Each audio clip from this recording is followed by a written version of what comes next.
Good morning, MHS. I'm Anna Dom. We missed doing Info Weekly, and we wanted to bring everyone a new show with lighthearted good news. We know you don't need us to tell you how serious the coronavirus is, so we thought we'd focus on the positive things that are results of everyone being in quarantine. Although we can't be in the studio, we all filmed our own news segments to share. For example, pets have never been happier. And now to get Malushaga for some more good news. Thanks, Anna. In international news, the town of Llandudno, Wales has been overtaken by a herd of wild mountain goats. The herd usually ventures down into the town from the nearby mountainous headland during storms, but decided to take advantage of the fact that all of the town's residents were staying inside and feasted upon unattended hedges, flowers, and vegetable gardens. Now to Millie for another interesting story happening across the globe. Thanks, Kent.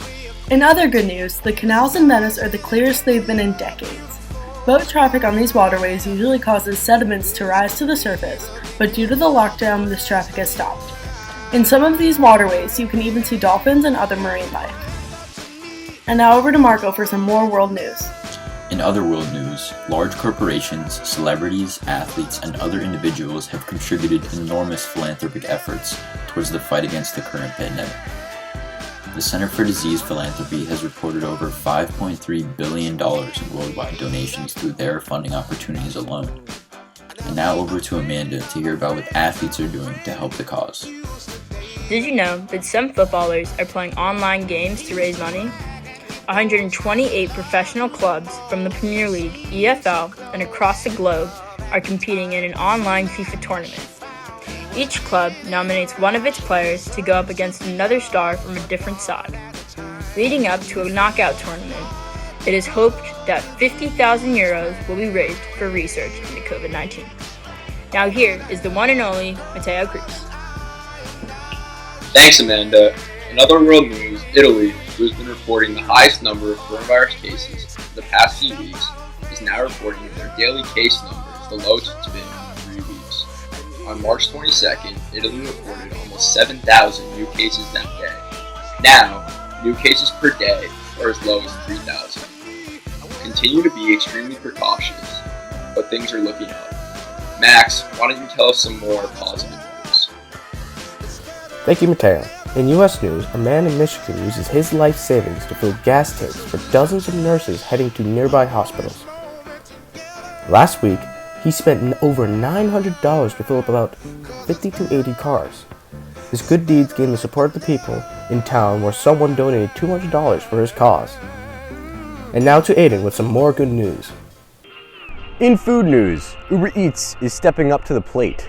By eliminating delivery fees on all orders from independently owned restaurants, they're helping out those private businesses who now desperately need economic support.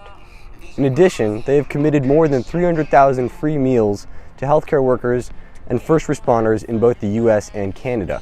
They're also providing all their employees with sanitation materials and company-issued financial support in the event that a driver catch COVID-19 or lose their ability to work. Well, that was a lot to swallow. Take it away, Eric. Thanks, Aiden. Around 7 p.m., everyone in New York is encouraged to clap or make noise outside their window to show respect for doctors, nurses, policemen, and many more for their brave work against the coronavirus. Now to Sophie with more news. Although we will never truly be able to thank our healthcare workers enough, one person did something very special for the healthcare heroes from his hometown, who were bummed to be missing the opening day of baseball season. Each week, actor John Krasinski has been releasing episodes of his YouTube news show, Some Good News. In his most recent episode, he created an amazing off-day experience for those working in the COVID unit of the Beth Israel Hospital in his hometown in Boston.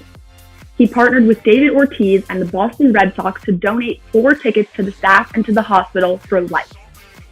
The healthcare workers were then taken to Fenway Park on the most sanitized duck boat in America, where they stood on the field through the season opening first pitch and were thanked by the mayor of Boston, the governor of Massachusetts, and the entire Red Sox team over the big screen.